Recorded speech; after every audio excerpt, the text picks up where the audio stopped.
Welcome to the Popcorn Talk Network, for the online broadcast network that features movie discussion, news, and interviews. Press 1. Popcorn Talk. We talk movies. From the Popcorn Talk Network, the online broadcast network for movie talk, and the schmoes know, this is Guilty Movie Pleasures. In-depth discussion on movies, no matter how guilty they make you feel. Hello, Schmoville! We're back with another episode of Guilty Movie Pleasures. Sadly, Josh McCouga could not be with us this week because he is out actually making money this Tuesday. So we're happy and envious of him at the same time. He's down in San Diego, the whale's vagina. Yes, and the music, that's what's playing. I thought there was a train going through here, but no, it's just the super moody music. If you didn't know, Schmoville, we're talking They Live today. John Carpenter's They Live. And in Josh McCouga's place, we have two very special guests. We have my good buddy Dave Cain, Yay. who you may have seen some of his words written for PBS, Jim Henson, and Wired.com. He also has a Kickstarter going on right now. Can you tell us a little bit about the Kickstarter? Yeah, I got this anthology comic book called Where's Home that I wrote one of the sections. It's awesome, fantastic. Where do we find the Kickstarter at? Well, probably there's a link. We'll link somewhere. We'll link it. Yeah, Where is Home on Kickstarter, the anthology. We'll figure it out. Yeah, there we go. Yeah. Just search Where is Home on the Kickstarter. And it's comics. And it's Dr. comics. Seuss book. Yeah. Where is home? Where is home? Home is And by the gnome. we have Carlos Alazraqui here, a good friend of mine also, who you've heard his voice for in plenty of things from your childhood and today. He was the voice of Rocco in Rocco's Modern Life, also the Taco Bell dog. He was in a voice in Planes. He also, upcoming, he's the busiest man I know. He's in Pixar's Inside Out. He has a pending HBO deal, which is amazing, and I'm hoping I can ride those coattails. He also has to be determined comedy dates in September coming up. Where are those going to be? That's right, Flappers and the Ice House second stage in Pasadena. Yeah, he Flappers does. Burbank. He does it all, and also Fairly Odd Parents. And That's right. You've been on Fairly Odd Parents for how That's long? right, mother! Very good parents! I just did an episode. It was a big Crocker episode. We're doing new episodes, and they're all coming out. You just came from that like literally an hour ago. I just came from that. It was a big, and my throat is like ding, ding, ding. My throat does not live. Ding, ding, ding. Dun. Can you give us a little bit of the Rocco for Rocco's I Modern can. Life? I'm doing it with Invisalign, so there might be a little lisp, but that was never there. So if you're really rock aficionados and say, wait a minute, there's a lisp, it's because now I got Invisalign and I got plastic on my... I got the... Watch it, you. Smarty. I have the Invisalign too. I take it out more than I should. 22 hours a day, optimum wear. Yeah, I'm more like 12. But anyways. Oh, and then the Taco Bell dog. Let's do that just for the heck of Viva it. gorditas, they live. I have a question. How did the Taco Bell dog come about? Yeah. You know, it was one of those, we're voiceover actors, I guess. We're all actors, do things, write things, and 4 words on a piece of paper on a Friday going from the Valley to West Side, Terry Berlin. I'm like, oh, what a waste of time. Yo quiero Taco Bell, whatever, I'll show up. So I show up, and I do my Yo quiero Taco Bell konnichiwa. She's like, you know what? Do me a favor. Everybody's been doing that. Just use your own voice and see what happens. All right. Yo quiero Taco Bell. Maybe do it a little bit bassier. Yo quiero Taco Bell. All right. See you later. What a waste of time. Stupid audition. Blah, blah, blah. Then a demo comes in. They say, we want your voice for the demo. And during the demo, they show me the clip. And they say, pretend like this is your neighborhood and you're like the king. And I'm like, yo quiero Taco Bell. And they went, okay, we're making the demo. And I went, all right, good. I got paid for the demo. And then snowball, train takes off, and off we go. That's how it came about. And that's how it came about. That's amazing. And Dave, you've worked on Jim Henson projects, and can you tell us about any of them, or are they all super secret? Yeah, exactly. Yeah, I've done it. I can talk to you about. I can talk at your face. There's I promise we will get into They Live. It's just we have two very special guests, so I wanted to give them a little bit of time, audience. There's a show called on PBS called Thomas Edison's Secret Lab. That's going to be a lot of fun. Awesome. It's not a Jim Henson project. Yeah. It's a different thing. No. And then there's Battle Damage, which is the thing that I did for Wired, where we just smash pieces of technology and for science. Yeah. For science. Yeah, of course. Yeah. And we have a slow motion camera, and it's fun. The only way you can tell how something works is if you destroy it in slow motion. If you destroy it. So, like, we destroyed Xbox and we destroyed PS4 at the same time. What'd you learn from that? We learned that I think it was the Xbox. No, it was the PS4 that won. Well, how does one win? Well, being you destroyed? smash them at the same time, and then one of them which actually one gets more fucked still up? works. Sustains less damage. There was one that one worked and one didn't. So it's like an expanded version of the egg drop project I had in high school. Yeah. I still hold the champion. I'm the champion at Firestone High School for that because I stole my friend's idea and made it better. This is what all good engineers. Yeah, thank you, Steve. It's also the same way they work it out in polygamous cults. Yeah. They just drop one of the wives, and whichever one is still. All right. The most durable lady. All right, I shall have you You're tonight. the one. So on that note, we are here to talk about They Live, and I wanted to just first, before we get into the plot and everything, Plot? There is a plot. There is. Thinly veiled. But when was the first time either of you saw They Live, and what was your reaction to it? Because mine, as I told you, was I watched it this year, last year on Halloween. Every year at Halloween, I pick out like a stack of 20 movies that I've been meaning to watch for my entire life. And the audience knows that I was a sheltered kid and I didn't start watching R-rated movies till I was like 15. So I had a lot of catching up to do. And when I saw this movie in Halloween this year, it blew my mind because it was the goofiest but smartest 80s weird one-liner like action sci-fi movie. Very. It's unlike anything I've ever seen. It's so bizarre. It's got two personalities going on there. Yeah. I think it was. I was watching Stars. You remember when like Stars movie? was a like. You could get Stars in your cable package, and then my dad felt cool. He was like, it's sort of like I used to be the Stars spokesperson. Oh, that was my were you? firt commercial gig ever. I did very 53 spots for them. Wow. All non-union. Oh. So they paid decent. Lovely. But at the time, it was more than I'd ever made. But anyway, so Stars, you watched I it on remember Stars. as a kid, like turning it on and turning it on exactly to the epic fight scene. Yes. In the middle. One of the greatest fight just scenes. Just being like, this is amazing. But I was a very ADD kid, so then there are really tedious parts to this movie too. Yeah. So I couldn't get through them. Like I got to the point where there were aliens, and then there's like a tedious part, like where he's talking to the lady, and I'm like, no, where did the aliens go? And then that tedious part is interrupted by her backhanding him with a bottle out the window. If I had continued to watch. But I was like, oh, where's Rocco's Modern Life? When did you finally like see it in its entirety? I think later on, sometime. I know that I've sat down and watched it probably in like a big John Carpenter phase where I was like, well, we're doing all of them back to back. Carpenter Fest. And Carlos, what about you? I must have been about 7 months ago after our first daughter. Actually, no, it was before Austin was born, so it was over 16 months ago.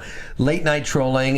When you're a parent, you just get a few hours to yourself, and it was about 2 a.m. and I saw Rowdy Roddy Piper. Let's see if he can act. I'm like, he's not bad. This is weird. He found a case, and I came in where he stumbles into the case of sunglasses in the church, and I went, I'm gonna keep watching.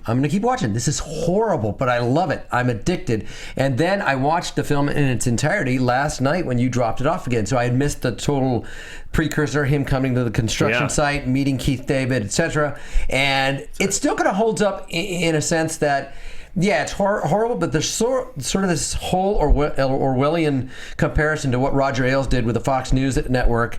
The only difference between what is happening in the movie in terms of having people obey through the media is that in the movie, the church represents critical thinking. In today's world, Fox News and the religious right, the evangelicals, are aligned into telling you that there's no climate change, big oil is great, our religious freedoms are being overtaken. So that was the only split that I can see. Otherwise, this movie correctly predicted, like Idiocracy, that people would be ruled by the media. And I think that although in today's world, the government and the media are disparate, it is the media that is trying to tell you that the government is bad rather than being aligned with each other like it is in this movie, if I said that 4 times. No, I like, wow. That may be the smartest thing that's ever been said on this show. Hey, Homer, I'm pretty smart about movies. But what I was thinking though is if this movie could not be made unless it was in the 80s, and if it was made now, which they're supposedly remaking it. Matt Reeves, the director of Let Me In, and remake of Let the Right One In, which was not bad. Not a bad remake. But I feel like if this was made now, or when they make it now, the world we live in now, it's more like cell phones and apps, and we're all controlled by. I mean, I had my younger cousins visit, and they were a blast, but they were very nice girls, but they're on their phones constantly compared to me, and I'm on my phone constantly compared to my parents. Yeah. So it's like each generation we get more and more glued to technology, and it's pretty much going to be like either this or WALL-E, where well, that's what the alien overlords want us to do. They want us. Yeah, they want us to keep podcasting. Yeah, they want to keep podcasting. Stay asleep, Schmoes Nose fans. Stay asleep. And this movie is all metaphor for Citizens United, where big money and big goes into politics, and everybody is controlled by a certain message. And again, it's aligned with the evangelicals now. God said that humans couldn't possibly destroy the earth. Well, that's good enough for me. Empirical evidence. I do want to get into the. Let's try this since we're gonna at the 30-second mark. We're gonna go for the plot in under 3 minutes. So we're going to take turns in 15 seconds, which gives us to 16:30. We have a little clock there in case you guys didn't know back home. All right, in 10 seconds, we're going to try and do the plot in under 3 minutes. I'm going to have Carlos, you start us off. Okay. In 5, 4, 3, 2, 1, go. Sometime in the 1980s, a man named Nada wanders into downtown Los Angeles and aligns himself with these poor people, and they find out that there's something going on in Los Angeles, which is that there's I don't know, there's something weird going on. There's a lot of cops, and there's a happy hobo village, and then he finds that this church has sunglasses in it, and nobody's singing in the church. It's just a reel-to-reel recording. And you go. Okay, and so then after he finds these sunglasses, then there's this giant raid on the shanty town where there's like some people that seem actually kind of well off in the shanty town, and then there's the bulldozer, and it's a very eerie scene with all these cops that's coming in and just shoving the poor people out. He finds the sunglasses, and then finally about 30 minutes in puts them on, and there's the craziest sequence ever where everything's in black and white, and he's seeing the real message behind all the commercialism and all that stuff where it's saying like stay asleep, obey, blah blah blah, and all this stuff, and he goes crazy and he starts noticing everybody's like half the people are aliens, and he insults a few of them and then just starts shooting them. Yeah. Boom. And we notice that all the aliens are white except for one Asian, I believe. None of them are black or Latino, which is pretty interesting to me. Their little message making fun of the white guys. And so he aligns himself with Keith David, who he met on the construction site. Yes, we forgot that. Pretty Lego movie thing, like everything is awesome. And he was randomly shirtless in that scene, and no one else shirtless in that thing, and he's working. He had to show off those guns. We find out that halfway through the movie, he abandons his backpack, which was apparently never important to him in the first place. Because once he finds his sunglasses, his bye-bye backpack, I've got all I need in these sunglasses. And so he and Keith David align themselves with this church, and they're going to fight the aliens, but he needs the help of a woman. Who at first thinks he's going to kidnap her or something, and then back smashes him in the back of the head with a bottle. Meg Foster. But then off screen, she looks at the glasses. Apparently. That's what we think. So we think, yes. We all get together, and then 1 minute. There's a huge shootout. Everybody's all at the meeting. Going crazy. There's a big meeting. CPAC meeting. Yeah, there's a big meeting where they're like, we got to get more numbers. We got to get more people here. Total Look at us. We haven't grown at all, And so then, there's a huge shootout and everything. And right after the woman shows up, which is when I started to suspect her, spoiler alert. And so then they have the most epic 5-minute fight ever between Keith David and Roddy Piper. Yeah, but that was very homoerotic in the alley. Yeah. And then they get a hotel room. Yeah. And then, that is before. Okay, so then anyways, they end up going to the TV station. No, they're running away in the alley, and they turn on the special watch that then lets them go into some hole that is the base where their homeless friend from before leads them everywhere. And who wants to take us home? And leads them there, and they go to the top of this tower, and the helicopter's coming up, and Keith and Holly's about to shoot. Because we find out Holly's bad. Boom, and then Holly shoots fucking Roddy Piper in the gut, but he manages to. He goes, "Fuck you," and then he flips him off just to double do it. Yeah. And he shoots the TV ray and it explodes. Boom! And everybody gets the message. There we are. Being There we are. We did it. We did it in about 3 minutes. Oh, and there's a giant. 2 seconds. The R rating comes at the end where a woman in boobs is on top of the guy. Yeah, that's the most. That's the strangest Gotta sex get pressed scene in here. The strangest sex scene ever. At the very end, there's this like woman who's barely. She's like going like this, like really like. Who's the robot here? She has a sensual look on her face, but her body language is saying, "This is boring." Yeah. And then she looks down, and She's there's like the this, monkey in the Flintstones. Well, it's a living. and then the last line of the movie is the alien looking up and going, "What's wrong, babe?" Boom, credits. It's so Carpenter. I love it. So we did it. It's kind of mind melting. You think that like 3 minutes is a lot of time, and then your brain starts to melt. Well, you get stuck on like something really specific, and then you add that in. Yeah. It's like the fight in the alley. So the fight in the alley is one of the best. I think it's 7 minutes long. It's like 5.5 or something. More really than absurd. twice the length of time that we just explained. That fight in the alley is like that annoying couple in a cheap hotel that keeps having sex because you're alone. And like, when are they going to stop? Just stop. Okay, good. They're starting again. They're doing it again. Well, that whole fight, they were saying on IMDb that I guess Roddy Piper and Keith David rehearsed that in like the backyard of the studio, and it was only supposed to be about 30 seconds, and then John Carpenter loved it so much he just left it in. But if you're gonna I think that's a lot of this movie. Yeah, if you're gonna get a WWF wrestler in your movie, at the time it was still WWF, you gotta let him do that. But I think that's where we can get into the plot holes and things like that, where there are giant moments in this movie where it just lags. Where like the first, can we play the music? The first in the beginning? 30 minutes of the movie, he's just like walking around looking at stuff. Yeah. This is about the first 10 minutes right here, summed up. Picture Josh McCouga walking down. Yeah, just in his 80s fat jeans. Yeah. And a lumberjack that get shirt. awkwardly dirty on his crotch Roddy for the rest Piper of the movie. is like a very lumpy hero. Yeah. He's Yeah. very lumpy and With strange. a Canadian sorry. Sorry. Sorry about that. I'm so sorry. And he has, that's the first thing is that, he's just wandering the streets Observing. to this music. Observing. He never shows any emotion except anger. It's either anger or deadpan. Might I say the greatest toothpick acting I've ever seen, Yes. ladies and gentlemen. Yes. He It's abandons not the always- backpack and the toothpick once he finds the glasses. You're right. That's He all he does needs. lose the toothpick. Why does he lose the toothpick? It was He got so better. He got more The confident. iconic for him. toothpick is so It was so huge. important. He could have used it later, like stab somebody in the eye. And we talked about it. He has a wedding ring on. Apparently, there's no reference to his wife or anything. No, in the and then movie. he's super kind of hitting on Holly. He's obsessed with Holly at the Yes, end. he's got the weird alien eyes, except she's human. Yeah. Meg Foster had those killer. Yeah. Yeah, her Iridescent eyes blue are eyes. crazy. I had a whole theory about the eyes because like they're bloodshot and she's got these like bright eyes and it kind of looks like the aliens. Yeah. Yep. So maybe she's not an alien, but She's she a wants muggle. to be. Yeah, exactly. She wants to be an alien so much Yeah. that she's like. Did she have those bloodshot eyes in every movie? Was that her thing, or is Yeah, that? Meg Foster always had those eyes, man. Okay. Always I mean, had I them. guess they didn't change her eyes, but maybe didn't change her eyes. maybe just between every take they that's just went me. and like blew like.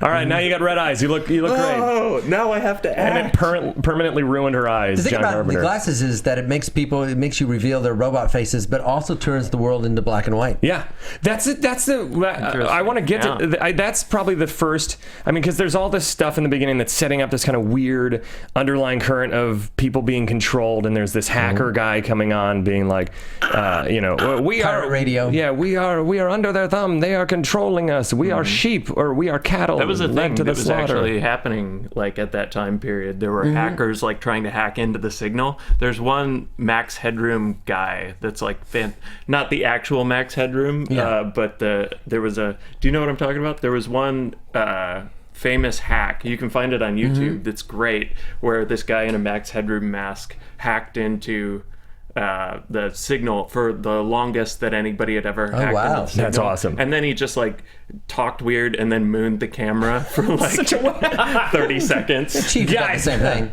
I have such an important thing to say. Yeah, it's a very Here's my subversive thing. The rebels against the government, which is aligned with the media, and there's only so many people that are paying attention. And I love the fact that they've got crates and crates and crates of these sunglasses.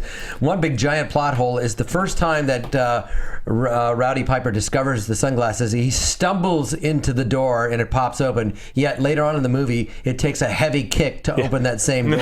Apparently, it was reinforced in And the also, interim. apparently, that room back there is soundproof, even though you can hear the singing from back there, because he was loud as shit. Yeah. And they don't even have somebody, they're mid-conversation, they don't even have them go, you hear something? No, I'm sure it was nothing. They're just like oblivious to him just pratfalling all around back there. I like the technology that's on the table there. Yeah. That's kind of like that's how they make the sunglasses with a bunch of like hot plates. They never explain it. No, they real, never real. explain how it works or why, which is fine because it's an 80s movie. But like it's so bizarre, the science behind it. Yes. Like these are technology things. That's There how are we 3D do glasses left over from a movie, but the part that I love is that he jumps into the cleanest garbage truck ever. Oh, with totally. The cleanest Oh, yeah. garbage I put these ever. on preemptively. And then the two garbage men just tilt the garbage thing and just leave it there. Just leave it. Just leave it in the alley. They don't even notice. I feel like they were having an argument and they were trying to prove a point to each other or So something. yeah, that's But right. I'm I- gonna dump it where I want to dump it. Yeah. I do whatever I want. Yeah.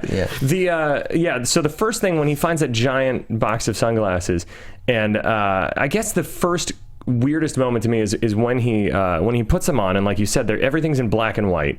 So I don't know why black and white. It was cool stylistically, but they don't ever explain why black and white shows the alien's true form. Because hey man, you're seeing the world in black and white. You're seeing it for what it is. You're seeing Right, that they're man. bad. Yeah, then we're and good. This is good, and yeah. Because who knows? Maybe these aliens, even though they're keeping us to stay asleep, maybe they're just maybe It's the they're reverse helping. of, you're right. It's the reverse of Pleasantville, right? Yeah.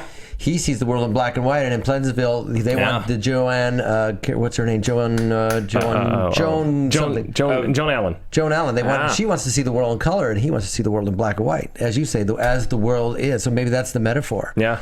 But it's so, his reaction in that moment is hilarious to me because he doesn't have any emotion. He's just kind of like walking around. His whole emotional landscape in this is either anger or complete lackadaisical. I think that there was probably more, but we're dealing with Roddy Piper's acting like range.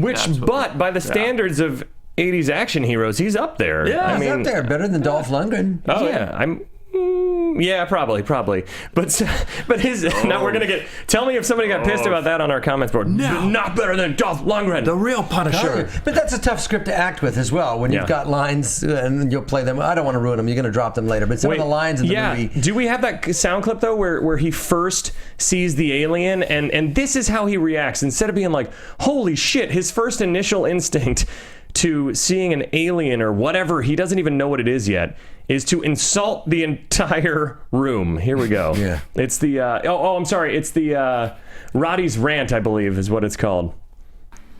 You know, you look like your head fell on the cheese dip back in 1957. Yeah.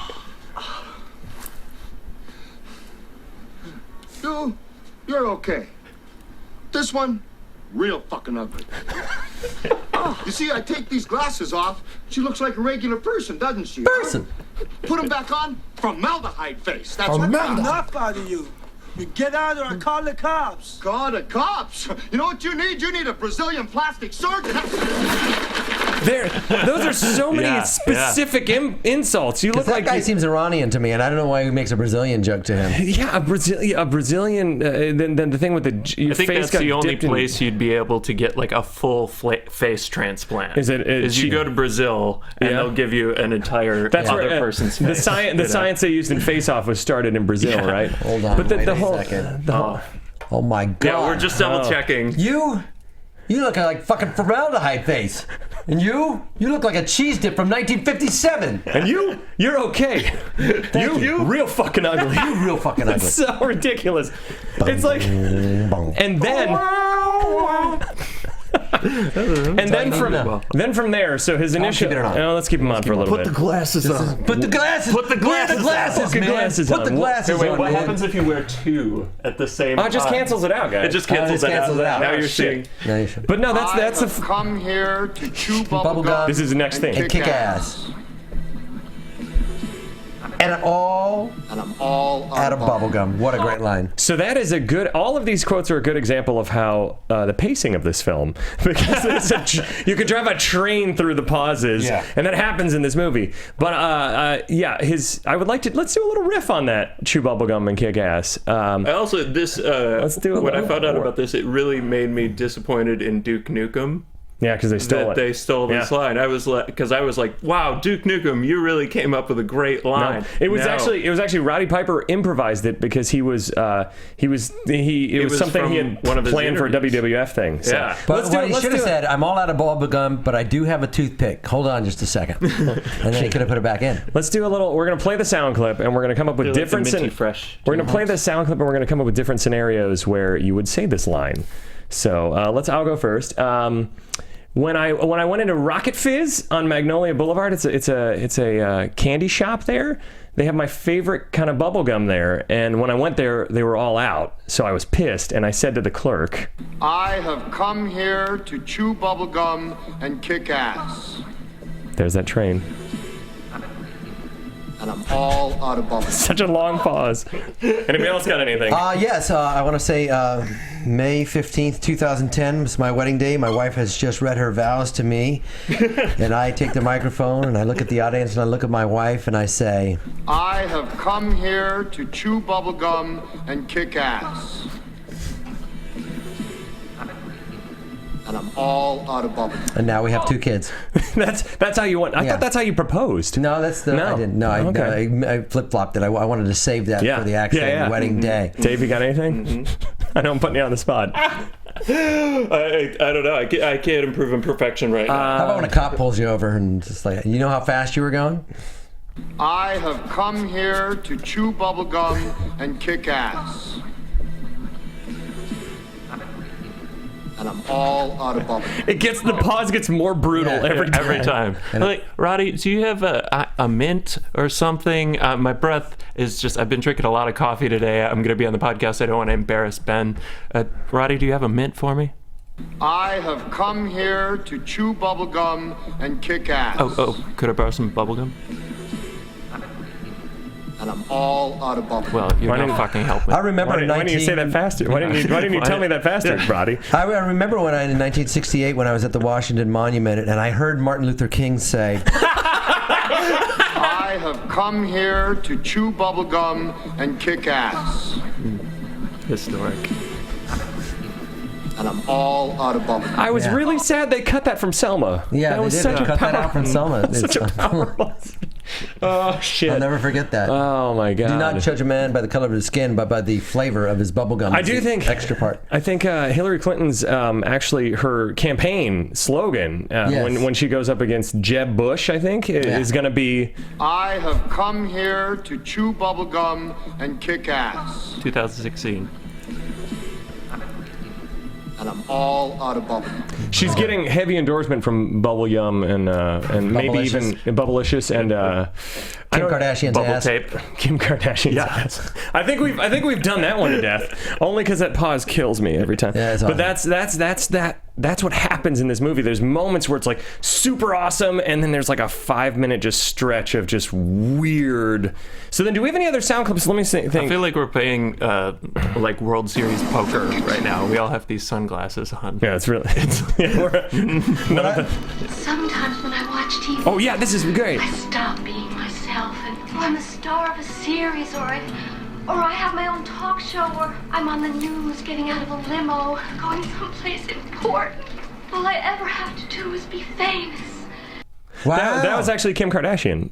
Cult of celebrity. Yeah. That's in so just so you have context for that, viewers. That was in the beginning of the movie when they have when they're watching an interview on TV, and this woman's just saying like how much she wants to be famous. Well, he's watching someone watching an interview. Yeah. Oh, levels. Because that was back in the day when people like stood outside of store windows and watched TV and there were tube televisions. Store windows and tube television. One of the lines that cut me the most is when their leader, the rebel leader in the church, says to them, "The world needs a wake-up call, and we're going to phone it in." Knowing what that expression means now. We're just going to phone it in. Phone it in.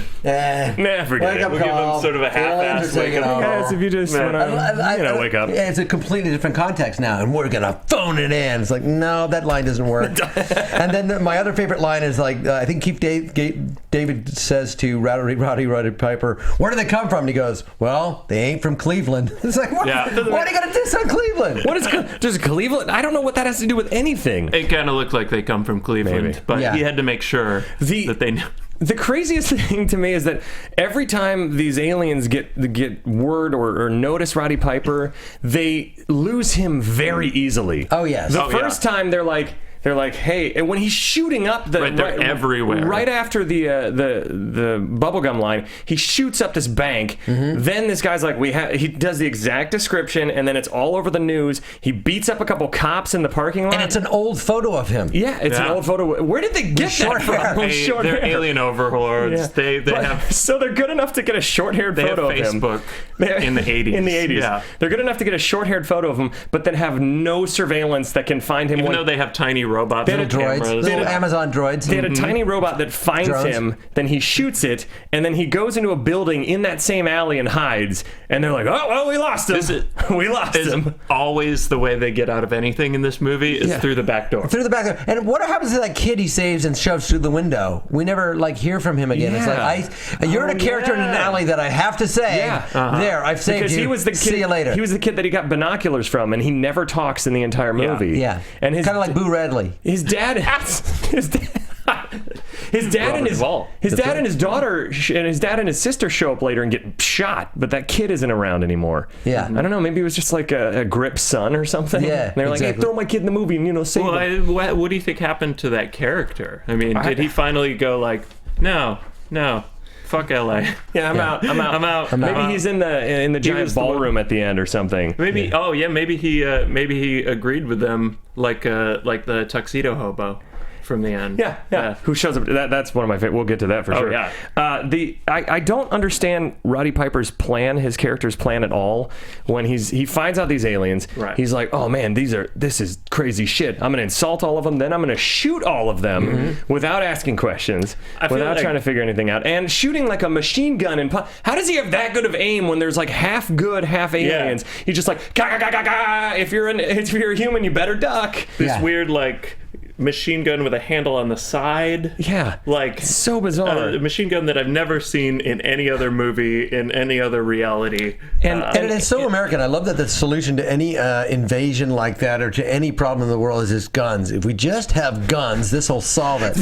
And I love the 80s technique of aiming, which was made famous in Commando, where it's just like point and just go like this. And that gets everybody. Totally. Oh, yeah. If the bad guys would just do that, they would actually shoot the good guys. The aliens but they're trying suck to at aim. dodgeball. That's what it is. That's what it is. They're trying to aim. You just spray. You just shoot and spray. Like a sprinkler. The sprinkler technique. So now I don't know. What other sound clips do we have that are fun? I'm trying to think what else. I forgot. Life's a Oh, that's a great good one. That's a great one. Life's a bitch. That one. Life's a bitch. Do you have that one, Alexis? Life's a bitch. She's back in heat. Another pause. Everyone. What are with these pauses? Every one of his one-liners has the biggest pause. There's Maybe a lot it's a bad editor or a sound guy. He's like, "Life's a bitch." He's like, "I got nothing." He goes, "I got it," and then he has to do it again. We were trying to think of substitute quotes that he could have said in the bank, like, "Hey man, you're the fan, and I'm the shit that's gonna hit you." You know, just make sure. I think that could have made it into the movie if I was writing back then. I think so. I don't know if there was. I don't know. I feel like Roddy Piper just said all this stuff. I can't imagine that. Yeah, I think he was just talking crazy, and John Carpenter was like, "Yeah, that's great." Go ahead. The context though of this "Life's a bitch and she's back in heat" is after Keith David and Roddy Piper beat the shit out of each other for 5 minutes in this epic fight, and then Keith David finally, instead of like pinning him in a wrestling move, he pins him and then puts the glasses on and he sees everything, and then his thing is "Life's a bitch and she's back in heat," and I don't get what that means. No. I don't know. It's just because things aren't fair and men are riled up again and life is just mad at the world. But it's not an environmental thing. When was life in heat before for these guys? Yeah. Oh, when the dinosaurs died. You know what? Exactly. Actually, I read the there's these men's rights activists online who are ripping into Mad Max because it's a pro-feminist movie and it's against manliness and what like Tom Hardy's pretty manly. So I think actually it's Mad Max. I think these guys need to calm down. I think one of the men's rights activists actually said this. Life's a bitch. Life's a bitch. She's back in heat. Yeah, that was actually the headline of the article. My favorite is Roddy Piper's speech about his father beating him as a kid by a campfire or something like that. As that has no place in the movie. Oh no, that's when they're in the hotel room after they've beat the shit out of each other, and they have the lumpy faces when they come in. That night they're magically healed. Yeah, they use some kind of maybe some alien face cream they found somewhere. Or I don't know what it was, but they are completely healed. He's healed from falling out the window, which we haven't even talked about yet. Oh my god, he almost killed me. But I can still walk and talk perfectly. So when he meets this Holly girl and he basically kidnaps her, he's in her apartment and he's sort of falling asleep, sort of dazed, and then she just, in this awesome shot looking down at them, spins around and clocks him in the back of the head with a glass, and then he falls through a glass window and down a hill in the craziest... Just like, he falls all the way, all of the Hollywood Hills. He hits every house along Knocks out the L in Hollywood. It's almost as absurd as the fall in Hot Rod. It's that absurd. Yeah. And then he just gets up and it's like, oh. He has one cut. It looks like he nicked himself shaving. He's like, and he scrambles under someone's house and just chills there for a while. Yeah. Oh, yeah. He's a wrestler. He's quick recovery time. All of those houses have fallen now. Yeah. Like that house that's on those stilts, that's gone. House on the Stilts gone. So back to the hotel room that you were talking about. So then he gets that. He falls out the window. He gets the shit beaten out of him by Keith David. Now they're perfectly okay that they're in the hotel room. And that's an interesting fight scene because I think what Keith David was saying is like, ain't no way this stocky white guy is going to beat a big black man in a fight. So the only way that he can win is at the end by raising a hand and giving me a cheap shot and hitting me in the balls. That's the only way that white man's going to win this fight. But then Keith David returns the favor and does like 3 nut knees. He just nut knees. That's right. Hashtag nut knees, ladies and gentlemen. Nut knees. Knees to the nuts. Also, nut these knees. guys are like friends. Yeah, they're friends. Weirdly, they're friends, and then Roddy Piper goes on a killing spree, and then when he shows up, Keith David's just like, hey, get away from me, all right? I don't want to have anything to do with you. I got a wife and kids. Instead of, holy shit, you just killed a lot of people. Yeah. We don't really even know each other's names. Maybe I should run from you. But he's like, and then he comes, and then when he comes in the alley, he throws him some money and is like, which is the best throw. That's the best thing in the entire movie. They're standing so far away, and he just got the box of sunglasses right into the box of sunglasses. You're right. So good, so impressive. Very but accurate. why does this guy who, unless the only thing I could think is that he has some subconscious feelings or hints that bad stuff's going on, so that's why he trusts him a little bit. But then if he trusts him enough to find him in an alley and throw him a wad of money, why doesn't he just put on the fucking sunglasses? Yeah. Why did You've already come this far. Just put on the sunglasses. Just put on the sunglasses. He just doesn't like sunglasses. Maybe he's like, these are not my style. Come on, man. They're too boxy. They just look weird. They've got like the double bar from the late 80s, early 90s. It's like two Ray-Bans stacked on top of each other. It's kind of like this and this like put together. Yeah. This is what it looks like, but not green. Yeah. And then you see aliens. Right. That was these were the closest I could find. I'm trying to think of so then we I want to get to the end here with the end of the movie, and then we'll run some more sound clips and stuff. So then after this massive fight, we talked about how they go to the hotel room and the father beating thing, which so weird. I think he was trying to get a second acting role out of that monologue. He's like, John, I need you to write me a monologue, man. Because it has no place. Like, I did your bubblegum line. I did your life's a bitch line. I need you to write me a monologue. Give me something about an abusive dad, and that's why I am where I am with a wedding ring chasing after Holly. You need to do that in an audition sometime. Just do that monologue. Do that monologue, yeah. I'll do it. Because it's also like weirdly generic, if I remember. It's like Nada from. You know what though that he picked on, because they do mention in the movie, it's like this is like a George Romero, John Carpenter film, right? Yeah. They mentioned that, and I do think that he borrows from the original Dwayne Johnson, who is the leader of the movie in Night of the Living Dead. It's kind of one of the first times we see a black hero in the film, even though Roddy Piper is the hero. You got that whole Owen Wilson, Eddie Murphy, Bill Cosby, Culp in I Spy kind of relationship happening too, where you do allow another black man to sort of be the hero, and that hadn't happened really since 1968, Night of the Living Dead. I don't recall seeing that per se. Yeah. No, I agree 100% with that. And I think that at the end there, when I read that when they have that little jab, that's supposed to be Siskel is an alien being interviewed saying, this John Carpenter and George A. Romero, they're too violent, because at the time Siskel and Ebert were ripping into Carpenter and Romero about how violent and how gratuitous it was. Which this movie's violent, but it's not like crazy violent by our standards now. I feel like, no, it's or tame. even by a Paul Verhoeven standards. Like RoboCop is insanely violent. What's weird though is that he'll kill people and shoot them in the chest, and in the bank there's blood spatter behind one of the aliens, and so some aliens I guess bleed and others don't. Yeah. Why wasn't there blood spatter in every kill? It's like, listen, this is what our budget is. We got room for one blood spatter. I want to be the blood spatter guy. I heard it was the same stuntman that played all the aliens I read on IMDb. I don't know how that's possible.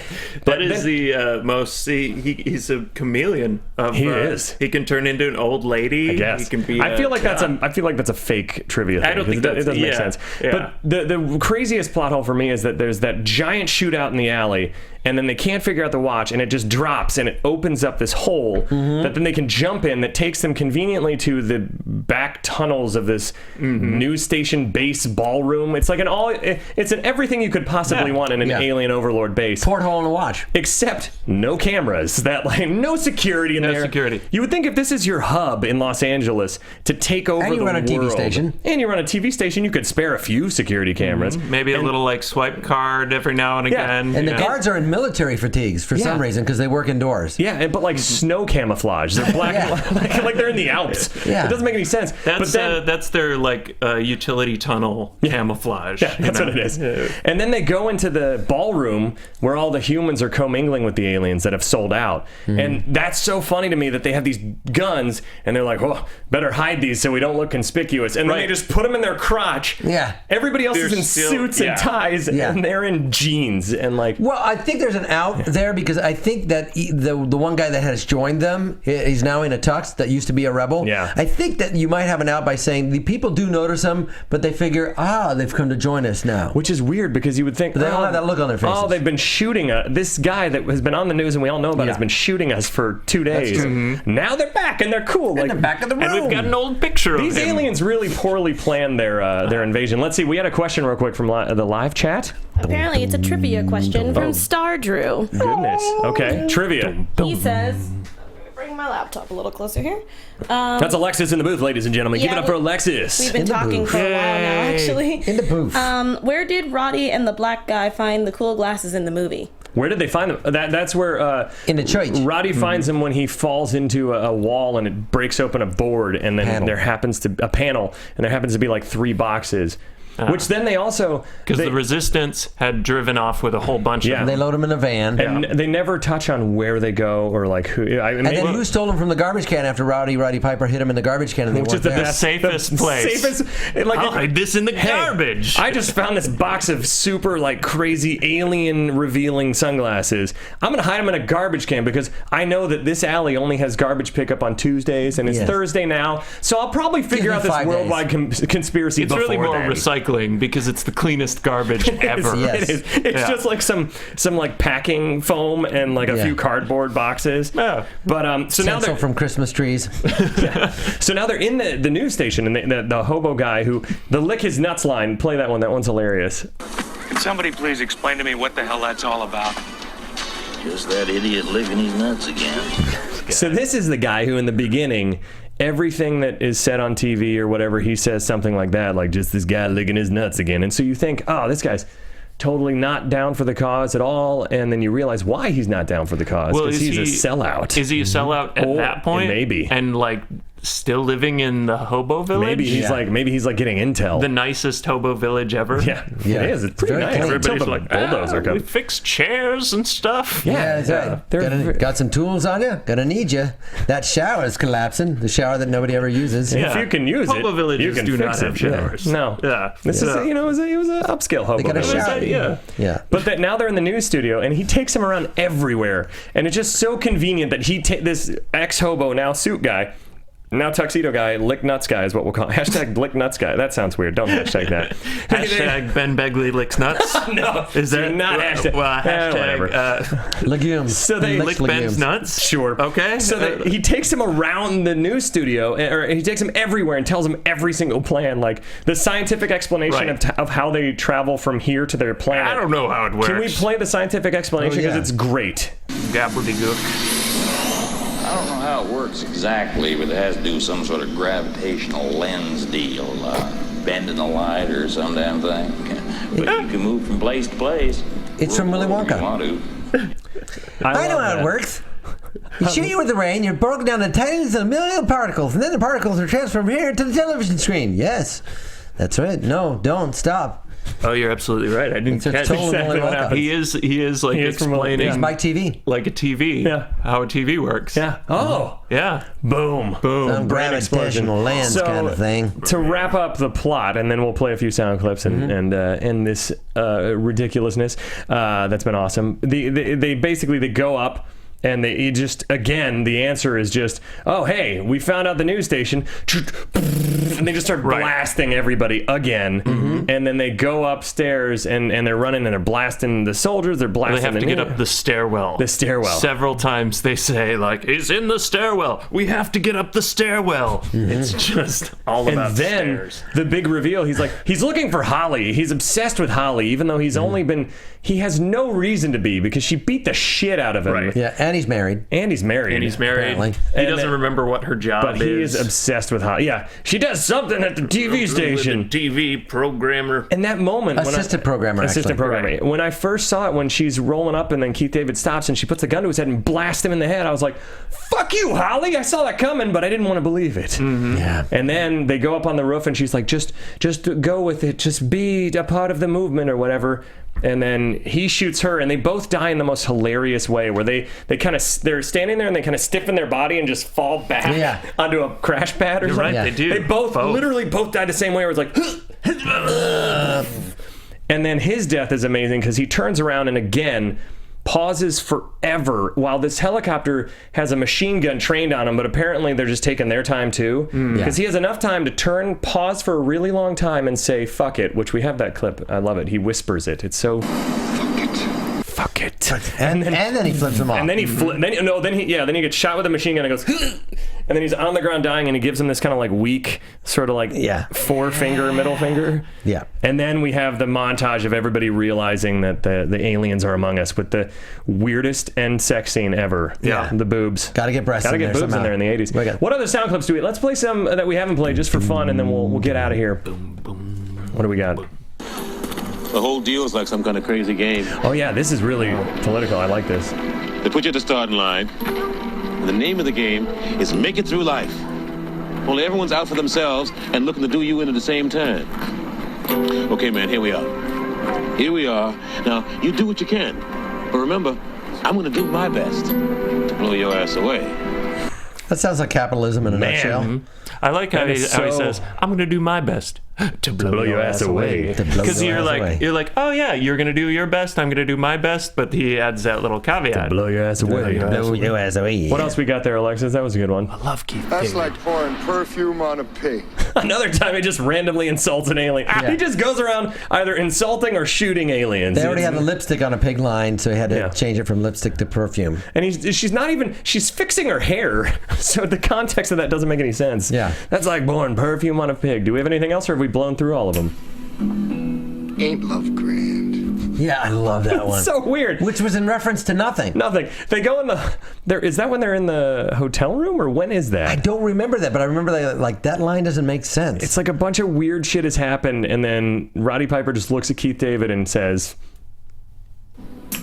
Ain't love grand? Yeah, and then that sums up this movie. The haunting score from John Carpenter, which you said he wrote in a day, and you're like, it shouldn't have taken you less time to write that. It's the same thing. I love his scores. But they're always one like fake saxophone. Was there anything else that looked fun on there? Mama don't like tattletales. That's another one. Right before he shoots a bunch of aliens, he says, "Mama don't like tattletales." And actually, when I was growing up as a kid, I ran and told on my sister, and my mom came out and she said, Mama don't like tattletales. It's true. It's actually a true story. It's a true story, guys. True story. You got any Mama don't like tattletales? So should we end on a let's play the chewing gum one again for the hell of it. I have come here to chew bubble gum and kick ass. Train driving through. And Still I'm going. all out of bubble gum. I love it. I love it. Did we have any other questions from live chat? No? They're just hitting on you again? All right. Must be nice. Alexis just gets hit on in the booth this entire time. Well, this has been fun. We've been talking about They Live Today with my guest Carlos Alazraqui and Dave Cain. Where can we find you guys? I'm at Ben Begley Comedy. Where are you guys at on Twitter? Where can they find you? At Davey Cain 1.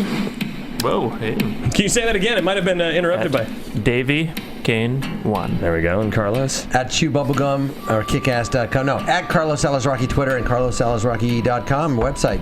All right. And we'll be back next week with something we haven't planned yet. I think Josh and I were talking about Tremors, maybe. We're not sure yet. But that's a good film. That might be. That is a great film. Kevin but Bacon it's also really, really awesomely 80s, too. Not everybody likes sandworm movies. Yeah, I know. It's an acquired taste. It's an acquired taste. But we'll be back next week with more Guilty Pleasures. Until then, I'll still be Ben Begley. And what is your guilty movie pleasure? From producers Maria Menounos, Kevin Undergaro, Phil Svitek, and the entire Popcorn Talk Network, we would like to thank you for tuning in. For questions or comments, be sure to visit popcorntalk.com. I'm Sir Richard Wentworth, and this has been a presentation of the Popcorn Talk Network. The views expressed herein are those of the hosts only, not necessarily reflect the views of the Popcorn Talk